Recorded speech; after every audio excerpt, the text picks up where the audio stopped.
All right, everybody, I hope you can all hear me. I think it's about time. Welcome back. So I hope you got and read the email that I sent yesterday. The short version is we are doing everything remote from now on. There were so many people who decided to go home this past weekend that I think it's no longer worth us trying to meet in person. Some of our sections would have more people not in class than there were in class. So I think it's going to be better for those folks if we do everything online. That means, in particular, there is no longer any reason to split into Wednesday groups and Friday groups. So I have declared that everyone from now on will be in the Friday group. That means everybody's homework and quizzes will be and tests will be on Friday going forward. I hope that that's not a problem. I don't know if you had some weird, thing set up in your schedule so that you're busy on Fridays.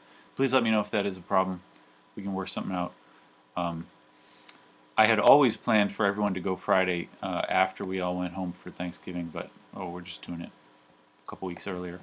Does anybody have any questions about the logistics of that? Are we gonna have class on Wednesdays now too?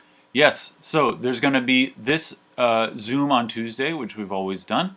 I sent a plan concerning this in my email also. My basic idea is on Tuesday, the Zoom on Tuesday, like right now, I will take most of the time of just myself doing more examples.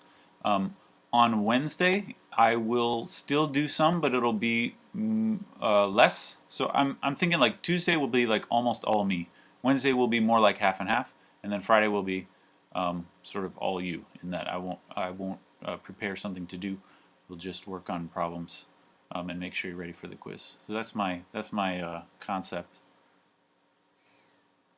Um, any other questions about this? Yes. Well, Oh, sorry.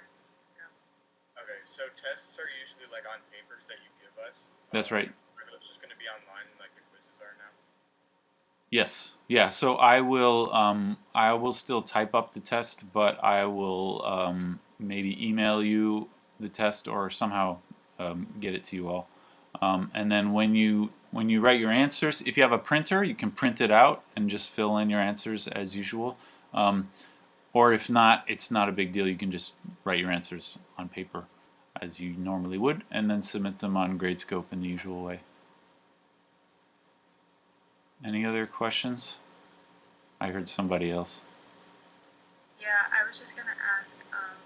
So the Wednesday group had a test next Wednesday. So now would our test be just on Friday? Yes. Yeah, so the test is next week, and it'll be on Friday.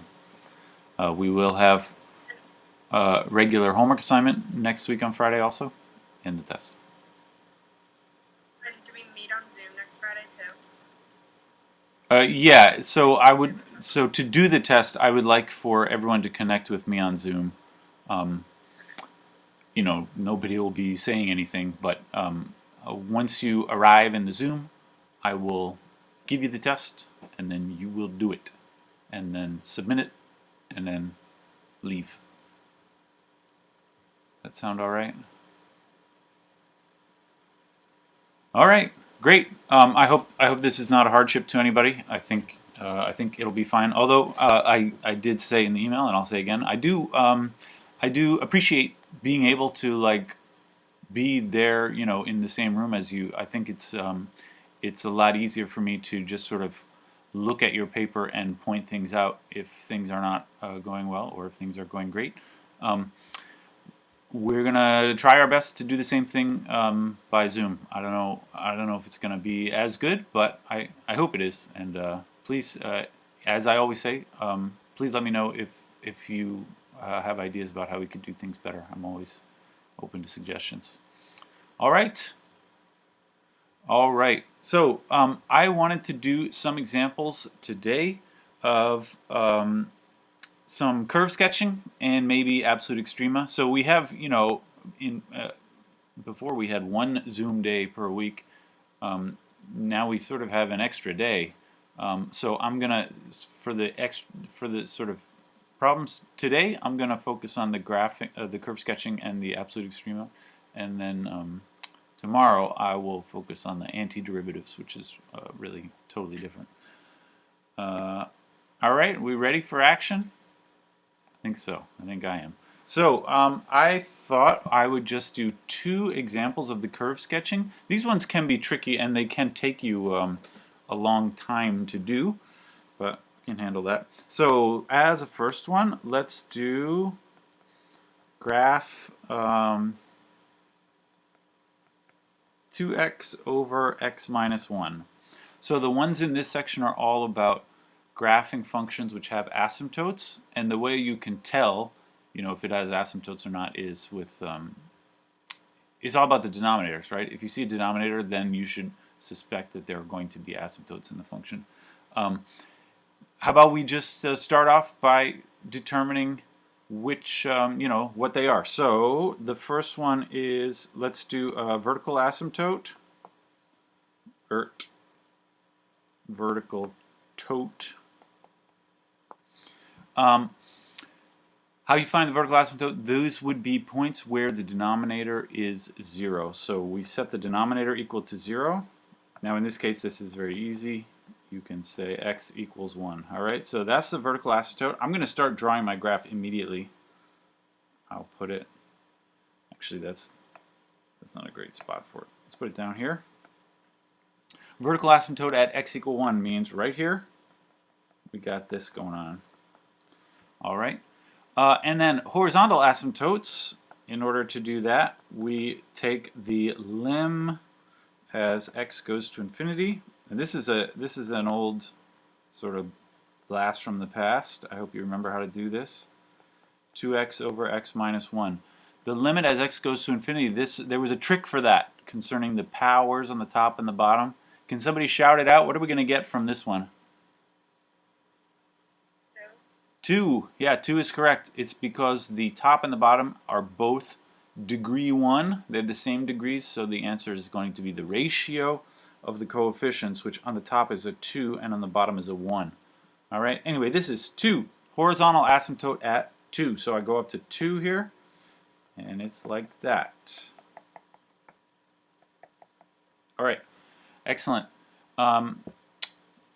Let's keep it going. So these are the asymptotes, and then other than that, we do the same sort of business that we did in the previous section. We find the critical numbers, find their y values, plot them on the graph, and then draw in the curve in a way which goes through the critical numbers and also fits the asymptotes. That's the difference in this example. Okay, anyway, let's find the critical numbers. In order to do that, we need to take the derivative.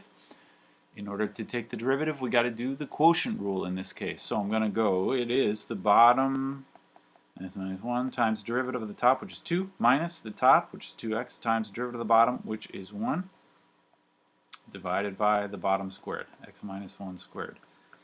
Of course, you're going to want to simplify this because we have to do more stuff with it. Ordinarily, I don't care about simplifying, but you should simplify when it helps you, which it does in this case. So distribute the 2 onto the x minus 1 there. You get 2x minus 2. And then 2x times 1 is the same as 2x. Down here, x minus 1 squared. And then when I simplify here, I can just cancel these 2x's, right? A 2x and a minus 2x.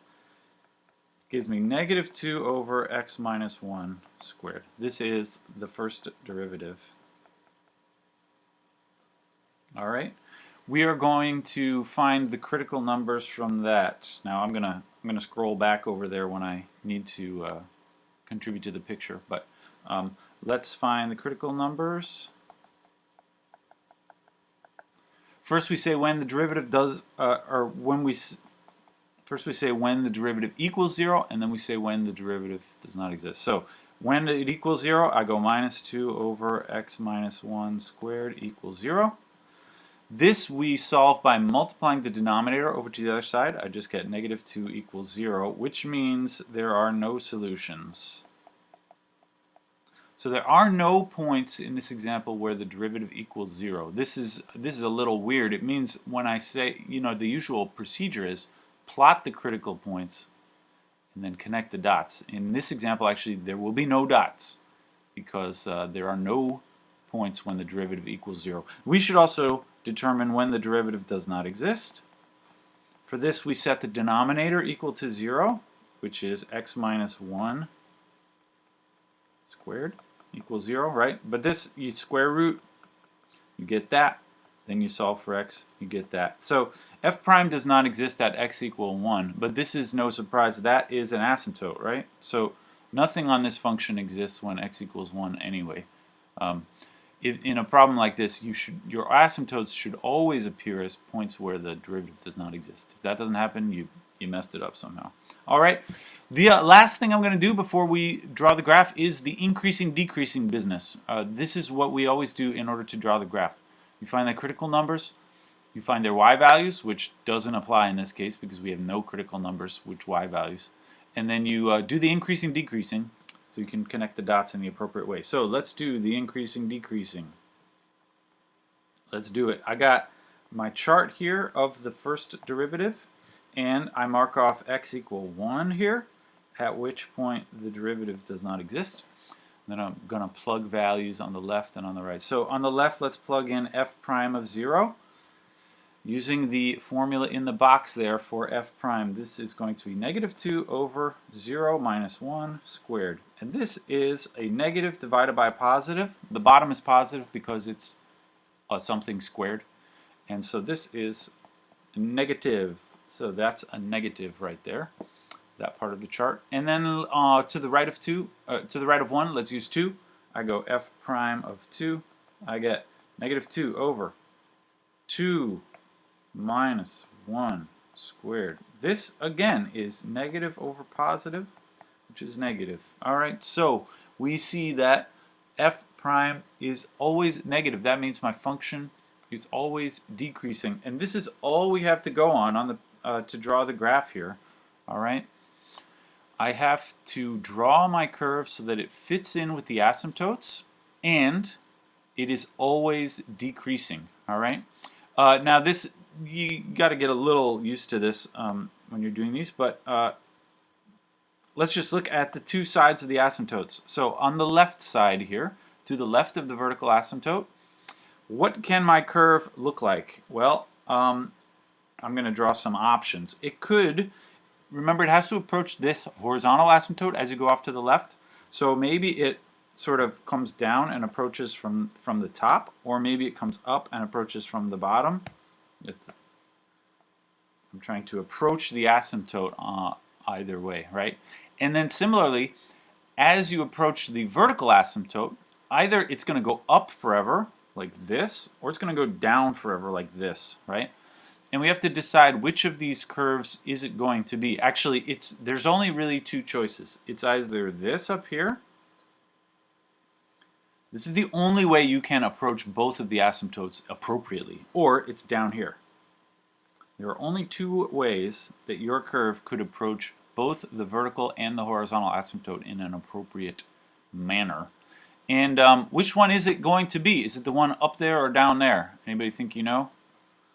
You should be inspired by the increasing, decreasing thing.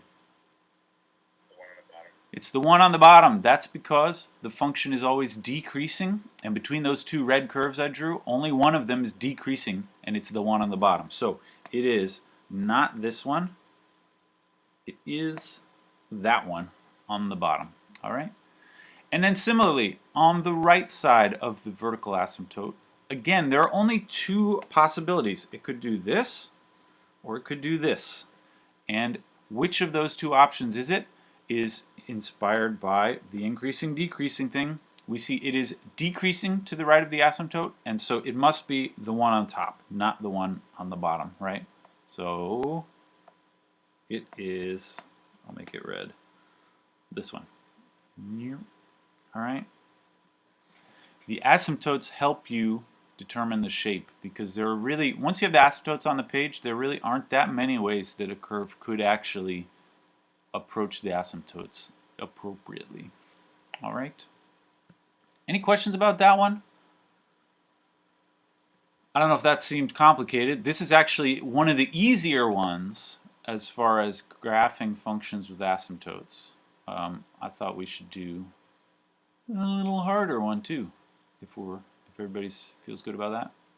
All right, let's do a slightly harder one. How about 4x squared over x squared minus x minus 6? Now this one I just made up myself. I might have some nasty y values. You know, when you compute the y value, sometimes you get weird answers. But we'll see what happens. All right. Again, I want to graph the function. All right. We should begin by finding the vertical and horizontal asymptotes. Vertical tote. I had a student once on a test write, maybe it was on the homework. Maybe they didn't like to write tote, they wrote vert ass. Did I mention that in the video? I don't know. I thought that was funny. I still think that's funny. I don't know what that means, but that vert. Anyway, vert, that's why I say tote. I think that's the more appropriate syllable to abbreviate, don't you? How do you find the vertical asymptote? Remember, it is always by setting the denominator equal to 0. Maybe you can just look at the denominator and tell what numbers make it equal 0, or maybe you have to sort of set it up like this and solve for x. What are we going to get when we solve this? How would you solve for x here? You got a factor. Can somebody shout it out? What are the factors there? X minus 3, x plus 2. Very nice. And so I get x equals 3 and x equal minus 2. We have two vertical asymptotes in this case. So I will start to draw the picture. You might as well start to draw the picture right away. Two vertical asymptotes, x equal 3 and x equal minus 2. So here's minus 2. And here's 3. 1, 2, 3. All right. Is that possible to have two vertical asymptotes? Yeah, it's possible. How about horizontal? For this one, we do the limit. Lim x goes to infinity. 4x squared over x squared minus x minus 6. And in this case, we do that ratio thing because the degrees are equal, right? It's degree 2 on the top and the bottom, so I'm going to get 4 over 1, which is 4. So I have a horizontal asymptote at 4. Let's just say this is 4. Okay. All right, these are my asymptotes. Any questions so far? All right, let's find the critical numbers then. In order to do that, we need the derivative, f prime of x. So I'm going to use the quotient rule. My derivative is, remember the original function, you can see it in the upper left there. So we do the quotient rule. It's going to be the bottom, x squared minus x minus 6, times the derivative of the top. That would be 8x minus, I'm running out of room here, sorry.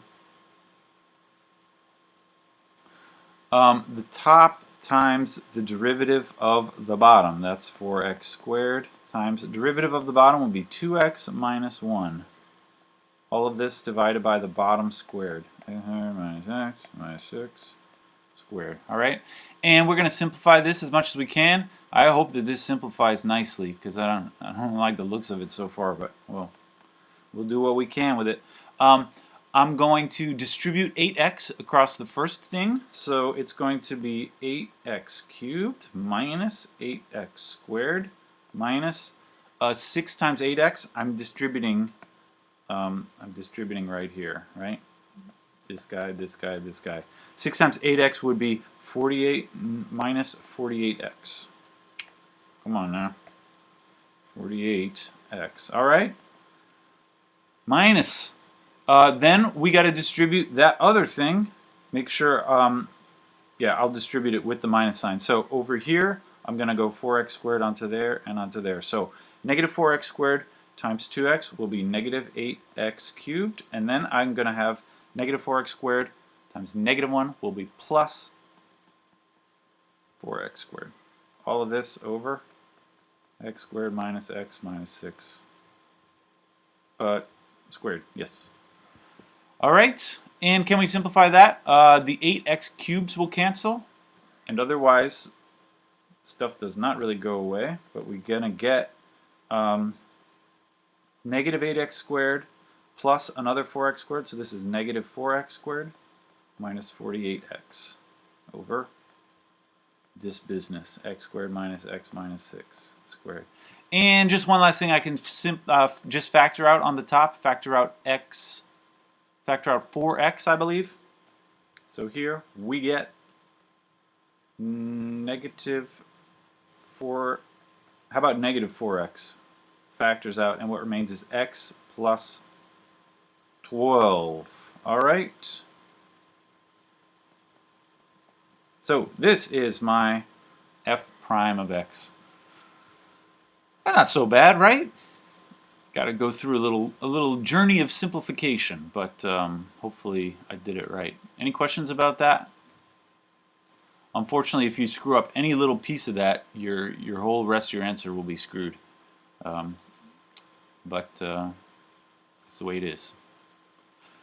Okay, let's find the critical numbers then. I want to set this equal to 0 and also say when it does not exist. This maybe looks like it's going to be a pain, but it's not so bad. So set this equal to 0. Here, all I need is that, right? F prime equals 0. What do you get? Negative 4x, x plus 12 over this business equals 0. Actually, that denominator doesn't matter at all because my first step will be to multiply the denominator onto the other side, and I just get 0 again on the other side. So this is just negative 4x, x plus 12 equals 0. And then we split it up. Negative 4x equals 0, x plus 12 equals 0. And so I have x equals 0 is a critical number, and x equal minus 12 is a critical number. All right? 2 critical numbers. What about when the derivative does not exist? For this, we set the denominator equal to 0. And we're just going to get the same thing again, really. Right? You can take a square root here.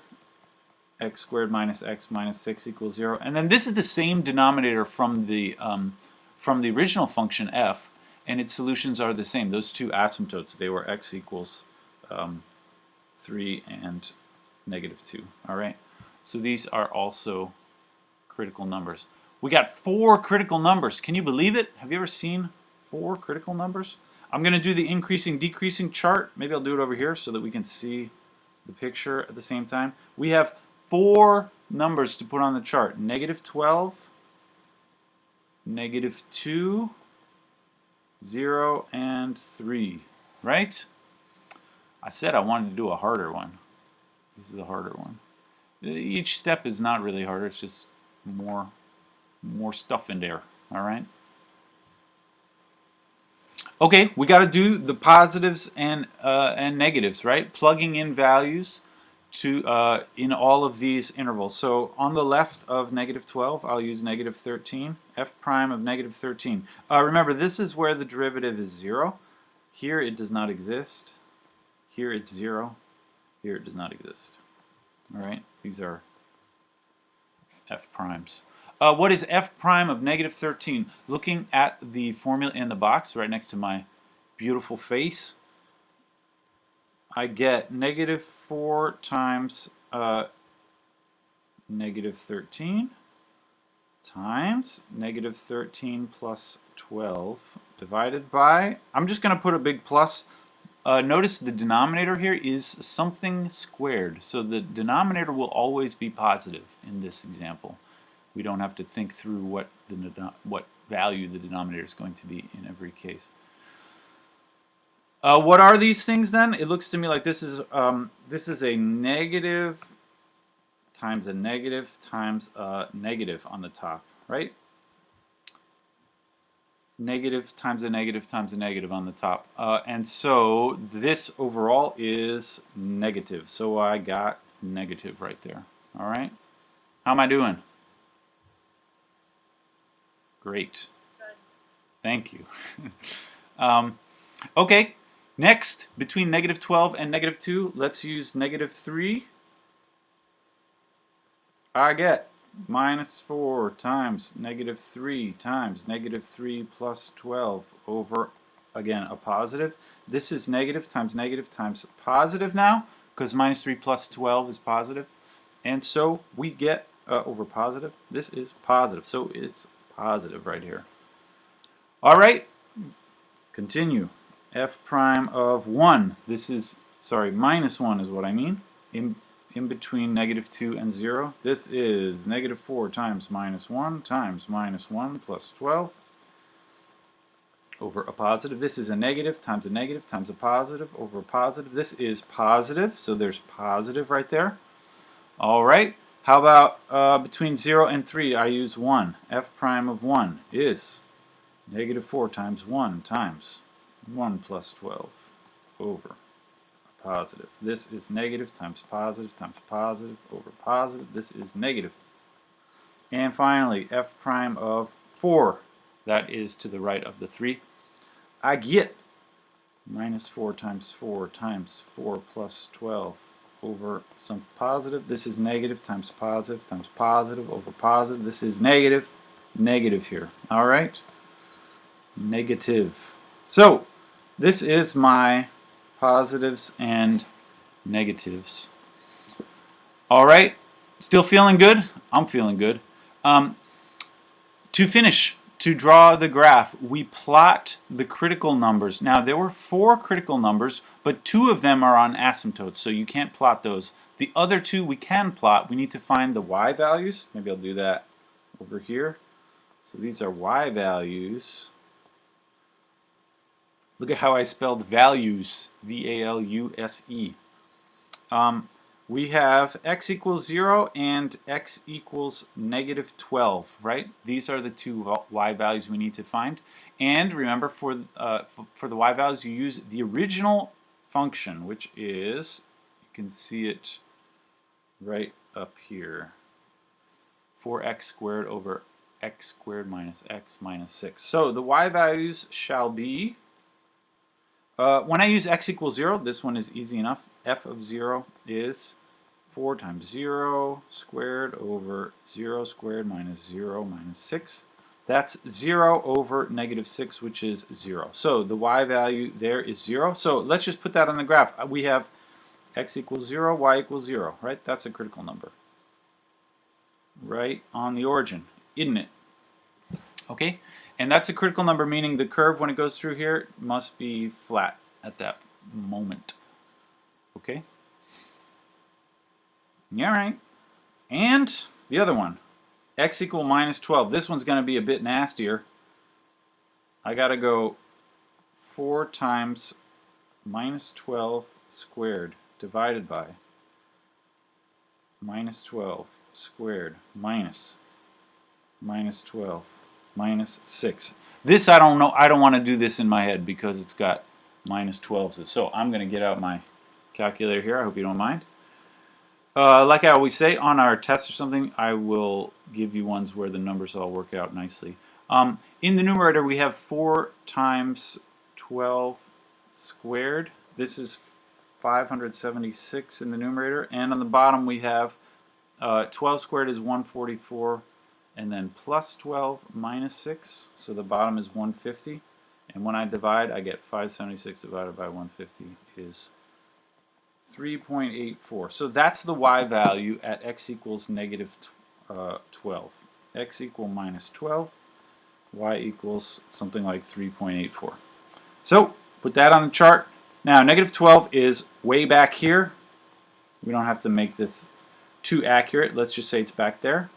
And the y value I said was 3.84. That's positive 3.84. So that's like almost to the asymptote, right? It's like this.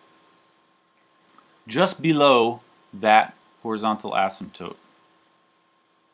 Oh my goodness me. Oh my goodness me. Sorry. Oh my goodness. My dad is calling me on my phone. Call me back later, Dad. Wouldn't it be above the horizontal asymptote? Oh wait, never mind. Yeah, I think it's below. because it's 3.84 and the asymptote is at 4.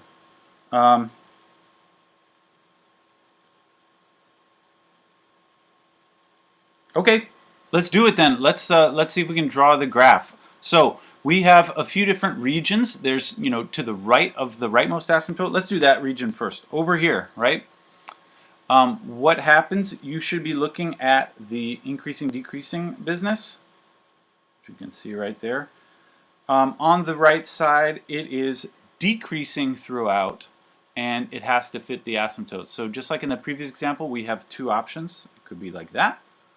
It could be like this. But only one of them is decreasing. Which one is it? The one up top or down below?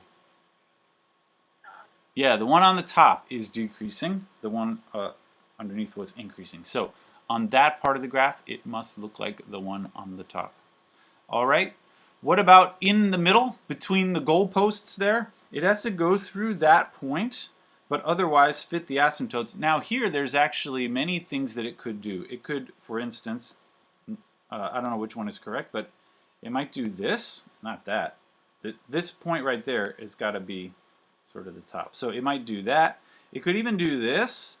Now, maybe you're concerned about going through the horizontal asymptote. Actually, a function can pass through the horizontal asymptote. That can happen. Or it could do some combination. Maybe it does like this, right? Or maybe it does like this. These are all possibilities. So how do you tell? You tell by looking at the increasing decreasing. It says on the increasing decreasing, to the left of 0 it increases, and then to the right of 0 it decreases. So actually that means it goes up and then hits the 0 and then goes back down. So which one of all those things I drew is it? It's the one at the sort of, well, I don't know how to explain it. It's this one. It goes up to hit that point and then comes back down. It's because of this part of the chart here. Increasing until you get to 0 and then decreasing thereafter. All right? And then finally, on the leftmost side here, we have the two asymptotes.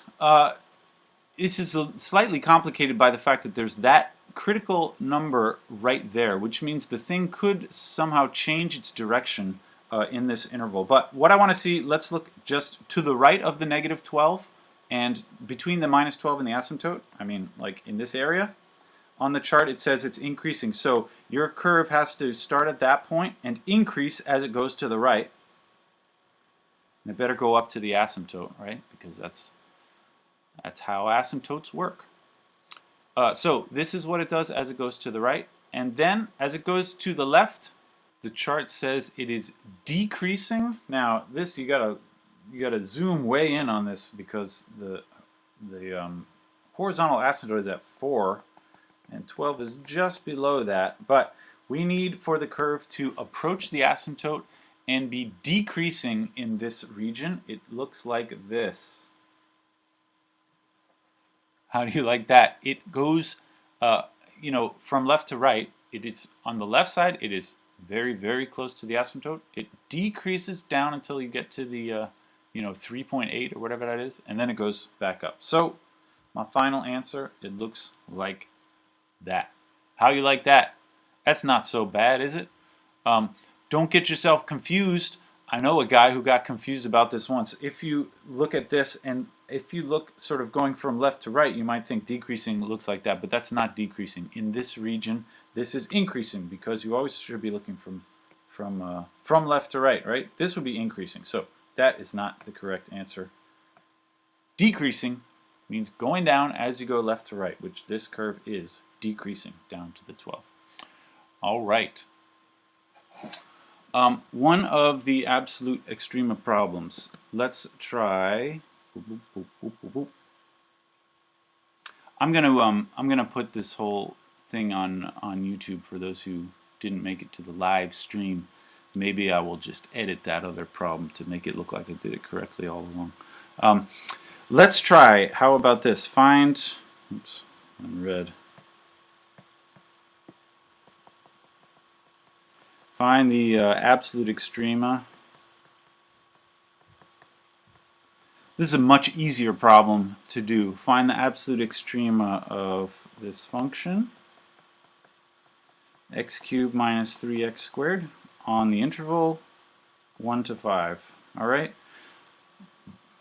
To find the absolute extrema, you find the critical numbers first, and then you plug the critical numbers into the original function along with the interval endpoints. And then you choose the biggest and the smallest, the absolute extrema. That's how we do it. So first we find the critical numbers. This one is not hard. I go f prime of x is 3x squared minus 6x, and then we simplify, factor out 3x. What remains is x minus 2, right? And then I can solve for x here for the critical numbers. So f prime equals 0 means 3x equals 0, x minus 2 equals 0. And we get x equals 0, x equals 2. All right, these are the critical numbers. Also, you would typically see when the derivative does not exist, but that's not a problem here because there's no denominator in A. All right, and we're actually almost done with this problem now. So to find the absolute extrema, you make a little chart of x and y values, and into this chart you want to plug all the critical numbers plus the interval endpoints. So that would be 0, 2, 1, and 5. But actually, in this case, we do not need to consider 0 because it's outside the interval. We only care about values between 1 and 5, so we do not include 0 over here. If you do include 0, I don't know if it makes a difference in this problem. Sometimes it can give you like a false, you might find something that you think is a maximum or minimum, but it's actually not because it's outside the interval. Anyway, these other ones, we find the y values. So for 2, I need to do f of 2. Down here, I'm just working out the y values. It would be 2 cubed minus 3 times 2 squared. This is 8 minus 3 times 4, which is 12. This is negative 4. So the y value for 2 is negative 4.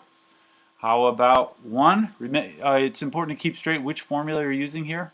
Right now I'm using f, not f prime, but the original function f. How about the y value for x equal 1? F of 1 is 1 cubed minus 3 times 1 squared.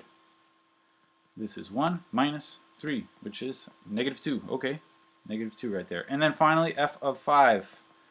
This is 5 cubed minus 3 times 5 squared. 5 cubed is 125. 5 squared is 75, and then times 3 is, no, 5 squared is 25, and then times 3 is 75. And this is 50. So down here, 50. All right? And now, to get our final answer, you just look at those y values and you choose the greatest and the smallest. So this one right here is the greatest. So the absolute maximum is at x equals 5. And if you want to say y equals 50, you might as well, since we found the y value. And then the minimum would be the smallest, which is minus 4. So the absolute minimum is at x equals 2. Y equals negative 4. And this is how you do absolute extrema. These ones are much easier, in my opinion, than the curve sketching ones.